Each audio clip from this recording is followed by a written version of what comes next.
Alpha Sapphire is full of some of the coolest shiny Pokemon out there, but unfortunately, their slightly discolored pixels don't actually give them any better stats. So I want to see if my team of shinies can surf through Hoenn in a hardcore Nuzlocke. I got right to work, and after setting my save point in front of Professor Birch's bag, I started my hunt for a shiny Trico. I had to soft reset over 5,300 times, but it all paid off in the end as I finally caught a glimpse of those beautiful sparkles and found myself a shiny Trico who I called Olympus. We took off on our journey together, and it wasn't long until me and Olympus faced our first rival battle. And with a fiery red tail like this, Torchic didn't stand a fighting chance. I then made it to Petalburg City, where I found my dad playing with another kid. But Dad, you told me you were out getting milk. You never played with me. I felt too emotional in the moment and just ran off. But I was determined to earn his love by catching the strongest shiny team of all time. Just wait until the end of the video to see how cool our team ends up being. I promise you won't regret it. Now, I'd usually make sure to have at least 2 shiny Pokemon before the first gym leader. But against Roxanne, yeah, I don't think that'll be necessary. Her team of rock types fell to just a couple of Mega Drains. With our first gym badge in the bag, it was finally time for an upgrade. And while I was ready to hunt for our next teammate, Olympus decided to evolve into a shiny Grovyle. And what a beast this guy would be. Alright, now it's time to look for the next shiny. I decided to hunt on Route 116 because there were a ton of cool options here. I was in this patch of grass for around 2,600 encounters, and while I was hoping for a shiny Nincada, I was still very happy to find myself a shiny Tailo, who I caught and called Meru. Leave a comment down below if you can guess my team's naming theme. But just a little warning, this one's gonna be a bit harder than usual. With Meru in my party, we went to intimidate this objectively worse bird, and as this old guy was afraid his Wingull would get stolen again, he agreed to take us to Dewford. I'd once again be facing a pretty easy gym battle, so honestly, my only worry here was over leveling, and as that didn't happen, I could comfortably take on the second gym leader, Brawly. I of course led with Meru, and while a wing attack wasn't enough to finish off his matchup, he retaliated with a bulk up.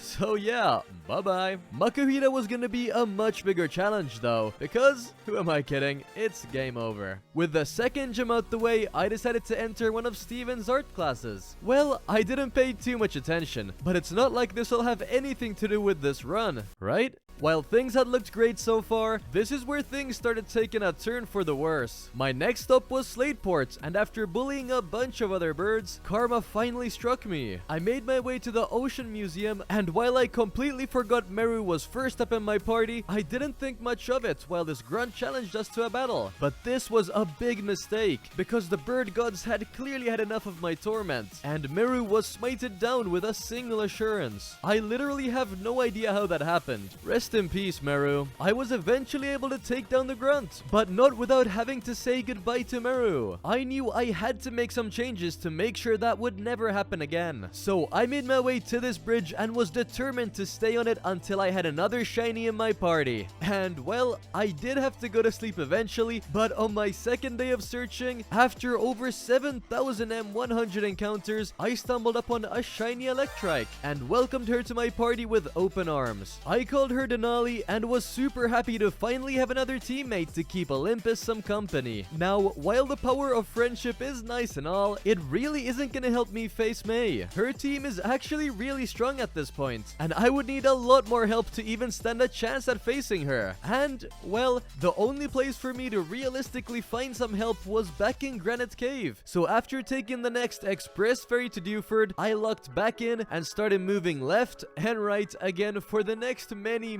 hours. Well, not too many though, because this time it only took me around 1,800 encounters until I found myself a shiny Makuhita. Those red boxing gloves look sick and I can't wait to use him in battle, but for now, I just caught him and called him Logan. Now, after a long road trip back to May, I was finally ready to take her on. Well, maybe not ready, but I took her on anyways. She led with Wailmer while I sent out Denali for the first time. She does look super powerful, but unfortunately wasn't able to take out the Wailmer in one hit, which let her be hit by a powerful Whirlpool. She thankfully was able to take it out on the next turn though. Shroomish was my next foe, and while I knew I wouldn't be able to do much damage here, I instead decided to go for a Leer here to half her defense. Denali got struck back with a headbutt, and while it ended up being a crit, we still managed to survive and swap out into Olympus, who wasn't even tickled by the incoming Mega Drain. After this, I sent out Logan, and while I was being sapped pretty hard by Mega Drains, I took this chance to set up a bulk up, and after easily tanking the next headbutt, I went for a Force Palm, which actually somehow didn't KO, but it did end up paralyzing, which thankfully let me finish the Shroomish off quickly after. Last but definitely not least was Combusken, and while I was afraid she might be a run ender, she for some reason decided to go for a sand attack. Well, that's weird, but I definitely didn't complain, as this let me get off a heavy-hitting Force Palm, dealing over half of its health in just one hit.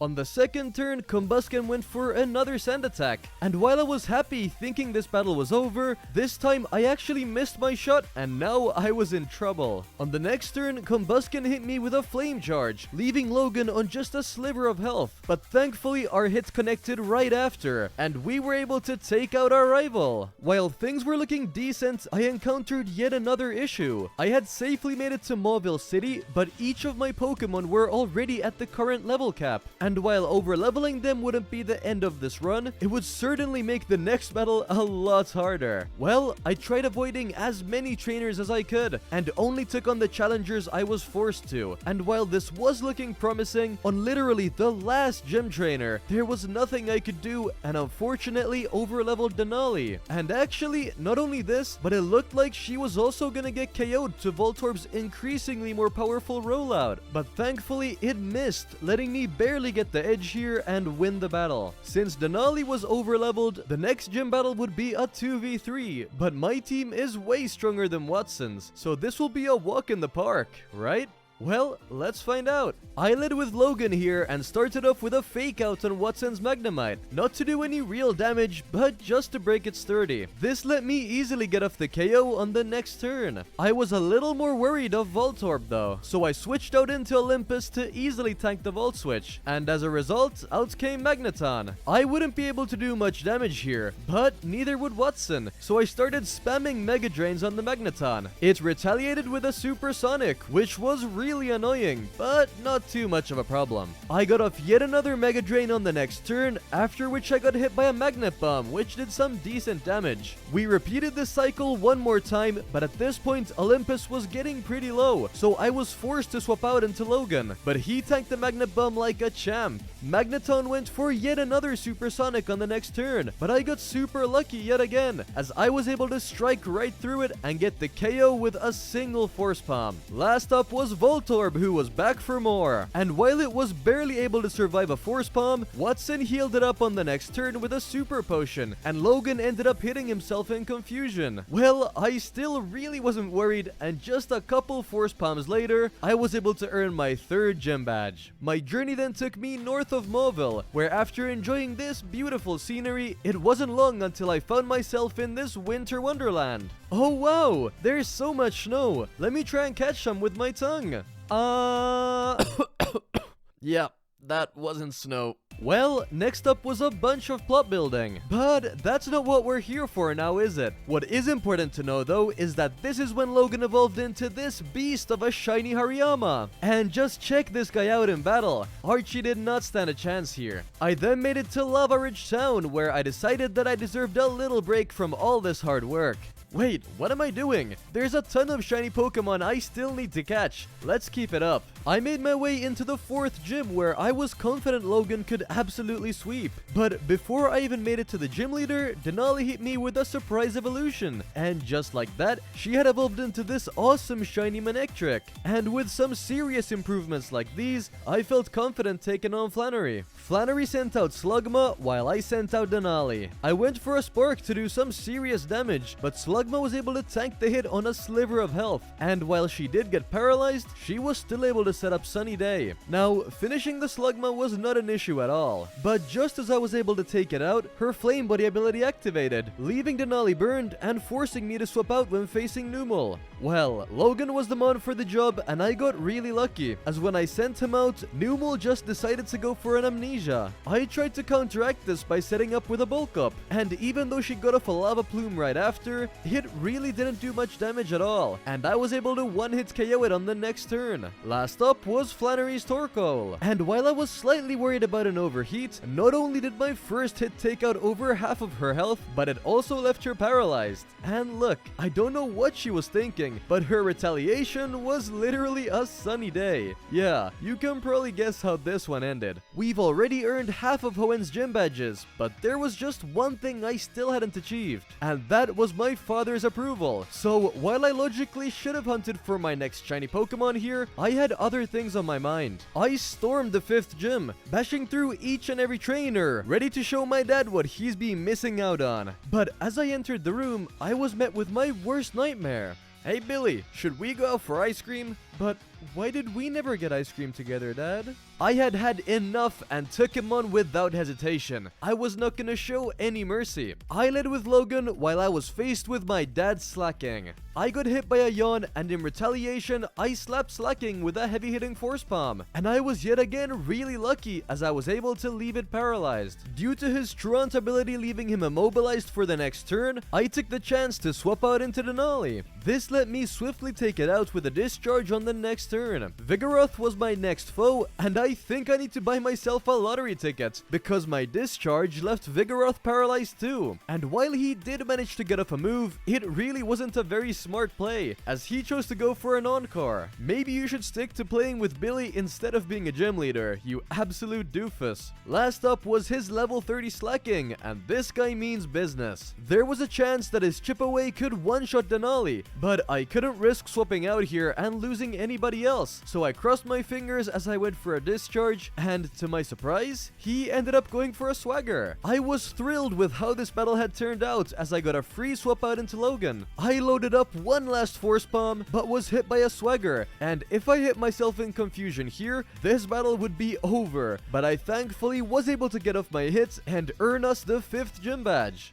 East of Mauville is where I was headed to next, but there was just one problem. I wasn't able to surf across the ocean. Well, I thought the solution to this problem was just to fish for a shiny water type, and that would be it. Well, for that I'd need a fishing rod, and that turned out to be a bigger problem than expected. I literally ran all the way back to Slateport just to find out my ride was no longer there. I then thought, they must be waiting for me at Route 104. Well, after way too much running around, I realized he wasn't there either. I thought I was done for, or at the very least, I'd need to hunt for a 20% encounter like a Wingull, and then continue my journey. But that's when I realized Logan can actually learn Surf, and I also just wasted my entire evening doing nothing. Anyways, with Surf unlocked, the only logical progression here was to hunt for a shiny Pokemon while surfing. I only went slightly over odds here at around 4,900 encounters, but this took extremely long because encountering Pokemon in the ocean is a real pain. But hey, I guess in the end it was even more rewarding to finally see those shiny sparkles, as I found myself a shiny Tentacool. I caught her and called her Table. Together we ventured forth, and it wasn't long before she started evolving, turning into this majestic shiny Tentacruel, and she would actually be a massive help when taking on the 6th gym, and that's exactly where we headed to next. I made my way to Winona and took her on, and surprise surprise, I led with Denali.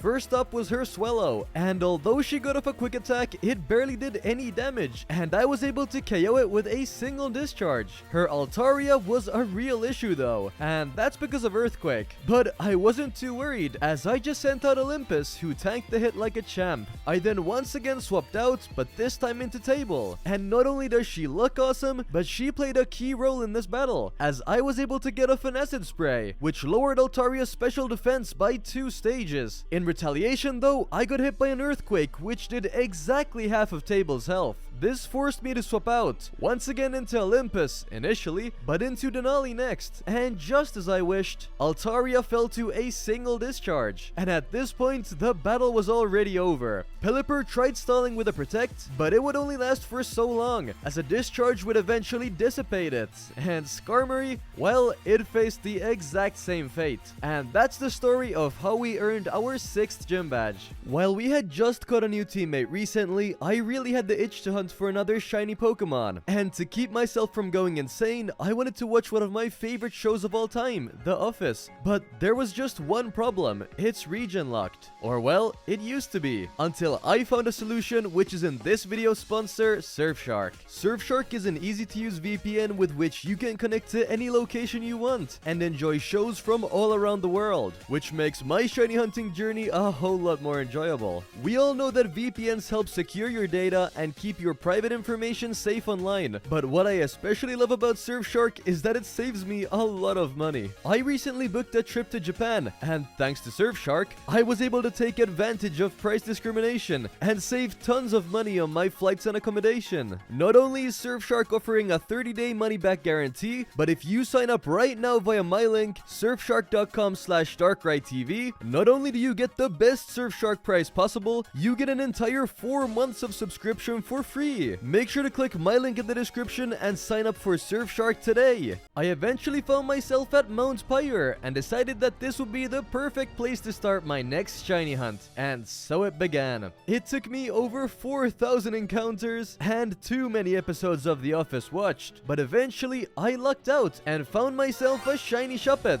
I caught her and called her Vincent. Wasting no time, I took her through a rough training camp, and it wasn't long before she evolved into this super cool shiny Banette. While scaling up to the top of Mount Pyre, I think Olympus was feeling a bit jealous and wanted some spotlight too, so he took it onto himself to evolve into this Christmas tree lookalike of a shiny Sceptile. Team Aqua then tried to stop us here, but with Olympus on our side, that was never gonna happen. After being handed this red orb by an old lady, I wanted to go back to Slateport and pay respects to our long-lost friend. And what better way to do that than kick some Team Aqua butt? Hiya! Ha! Hua! I wish you were still here with us, pal. But there was no time to dwell over the past though, so I continued on my journey and quickly found myself in Lily Cove City. And that's when I was met with a familiar face. It was time to try out my newly buffed up team in battle. May sent out a Swellow while I sent out the perfect counter in Denali. While she tried to abuse double team strats on me, I was not worried in the slightest, as a single discharge easily knocked it out. My second foe in this battle was Wailord, and I once again thought this would be an easy KO, but it was actually able to tank a discharge on just a few hit points and hit back with a pretty powerful brine. Well, it still went down on the next turn, so it really didn't matter. Next up was May's Blaziken, and this guy would have definitely put an end to Denali, so I was forced to swap out into Table. She was able to handle a quick attack like it was nothing, and after outspeeding the Blaziken, she struck hard with a Surf. May really didn't pick the right move here, as she responded with a focus energy. Well, I guess it did let the quick attack on the next turn be a crit, but hey, I did not mind in the slightest, as it still barely did any damage, and the next Surf, it was game over for her. Last up was May's Breloom, and after tanking a Mach Punch with ease, I was sure a stab boosted super effective Poison Jab would KO, but it actually wasn't even close. So not wanting to risk getting crit, I swapped out into Vincent on the next turn. Banette may not be one of my favorite Pokemon, but she was able to finish the job with a single Shadow Ball, and I guess that's all that matters. With May out the way, it was time to invade the Team Aqua HQ and foil their evil plans. Oh look, a bunch of Poochyena. Aren't they just so cute? Wait, what was I here for again? Next thing I knew, I found myself in the middle of the ocean and set foot on the shores of Musdeep City. And here I started my intense training regiment. I was ready to face the toughest gym leaders of them all, Liza and Tate, with an astoundingly powerful team of Lunatone, Solrock. Wait, that's it? Are you kidding me? This battle's gonna be stupid. Let's just see what happened. Liza and Tate sent out their Celestial Stones, while I sent out Olympus and Table. And I mean, how is this battle even fair? My goal here was to do a bunch of damage with Surf to try and really hurt both opponents, but Olympus took out the Solrock before Table even had the chance to try. Now, what was Solrock's response? Setting up a light screen. Yeah, okay buddy. One more Leaf Blade was more than enough to put an end to the 7th gym leaders. After exiting the gym, I bumped into Steven, who lured me into his house, promising me there'd be shinies for me to find. Wait, Steven, where are the shinies? My mom told me not to talk to strangers. I'm out of here. But by the time I got out of his house, it was already dark. He didn't drug me, did he? It's probably better shiny luck, right? Spoiler alert, it wasn't. Either way, my travels continued, and it wasn't long before I found myself at the seafloor cavern. And after being bamboozled by a literal rock, I was somehow able to make it all the way down into the bottom of the cave. And here's where I'd face my final Team Aqua battle in Archie. He led with a Mighty Anna while I sent out Logan. And if this isn't an overpowered matchup, I don't know what is. Even after being intimidated, this was still an easy one-hit. Muck was my next foe, and I didn't really know what to do here, so I hit it with a strength, which actually did some crazy damage, while in return I was faced with a Screech. Since I was hit with a Torment earlier, I was forced to use Surf here, and even though it was a crit, it did not do much damage. A single gunk shot then nearly KO'd Logan, but I was still able to finish the job off with another strength. Archie sent out Crobat next, so I was forced to swap out here, and Denali was the perfect mon to go for, because he tanked an Acrobatics like it was nothing, while a Discharge was more than enough to one-hit the Crobat. Archie then sent out his ace in a Mega Sharpedo, and while it looks cool and all, even he couldn't handle a single Discharge, and just like that, it was over. Okay, while that battle went well, that's not what we're here for now, is it? I wasted no time and made my way right to Sootopolis City, and then continued on into the Cave of Origin. With the help of a couple mods, I was able to break the shiny luck in Alpha Sapphire, and if you don't know what that means, well, let me show you. Primal Kyogre is cool and all, but you know what's even cooler? A shiny Primal Kyogre. Well, I at least hope so, but let's find out. I got pretty lucky here, as I only had to reset about 3,300 times before at last I found myself a shiny Primal Kyogre. And boy does this thing look beautiful. There was just one problem. I still needed to catch it, and that would not be an easy task. I led with Logan and was instantly faced with an Ice Beam, but that wasn't actually very powerful, and this let me get off a Force Palm and even managed to paralyze it. On the second turn, I was able to outspeed and get off one more heavy-hitting Force Palm, but that's when tragedy struck, because just one Origin Pulse was enough to KO Logan. You did great, Logan. RIP. This Kyogre could literally rip my team to shreds, so I had to catch it and I had to be fast. I sent out Table next and went for a Hex right off the bat, and this brought it down to just a sliver of health, while the Ice Beam in retaliation really didn't do too much. I then threw an Ultra Ball, and with some insane stroke of luck, I literally caught it with just one ball. And that's the story of how I caught myself a shiny Kyogre. I named it Fuji, and after hopping on its back, we rode to face our final gym challenge at Sootopolis Gym. I would have loved to try it out in battle, but as Wallace leads with water types, Denali was the only logical choice here. I zapped his Love Disc with a single Discharge, and it was more than enough to put an end to the fight. Next up was Whiscash, and to avoid his Earth power, I swapped out into Olympus, but he actually chose to go for a Mud Sport, which was an interesting choice to say the very least. Well, I wasn't complaining as a single Leaf Blade wiped the floor with him. My Lodic was my next challenge, and I actually wasn't able to KO with a single Leaf Blade, and this let her get off a super effective Ice Beam, but Olympus still tanked it pretty well. Wallace then desperately tried saving my Lodic with Hyper Potions, but there was nothing he could do as my lethal leaves easily overpowered her. Celio's Ice typing did slightly scare me though, so I took this chance to send out my latest addition to the team, Fuji, and check out how awesome it looks in battle. Unfortunately though, this was actually a pretty lame fight, so I'll just breeze through it. Our Body Slam did barely any damage, but neither did Celio, so we just went back and forth a little. Fuji got paralyzed, I got impatient, sent out Denali, and finished the seal off.